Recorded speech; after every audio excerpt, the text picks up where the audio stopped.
বাবা তুমি কোথায় যাচ্ছ? আরে আন্টি আমি আমার বাড়িতে যাচ্ছি আমার মায়ের সাথে দেখা করতে। বাবা তোর মা তো ডাইনি। বাবা ও তোর রক্ত খেয়ে তোকে মেরে ফেলবে। ভাইয়া তুমি বাড়িতে যেও না, ও তোমাকে মেরে ফেলবে। পুরো 10 বছর পর আমি আমার মায়ের সাথে দেখা করতে যাচ্ছি আর তোমরা তাকে বলছো ডাইনি। বাবা ওখানে যেও না, ওখানে যেও না। আজও 18 বছরে পা দিক, ওর মা ওকে মেরে রক্ত খেয়ে ফেলবে।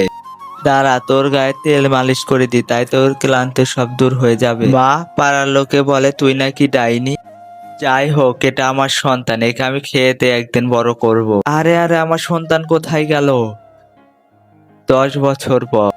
তার আগে আজকে দেখবো তুমি এই মন্দির ঘরটিকে বেশি ভালোবাসো নাকি আল্লাহর ঘরটিকে বেশি ভালোবাসো। যদি তুমি আল্লাহর ঘরটিকে সত্যি ভালোবেসে থাকো তাহলে ভিডিওটিতে একটি লাইক দিয়ে চ্যানেলটিকে সাবস্ক্রাইব করে দিবে। আর যদি এই মন্দির ঘরটিকে ভালোবাসো তাহলে কিছুই করতে হবে না, আর কমেন্টে লিখে যাও আই লাভ ইউ আল্লাহ।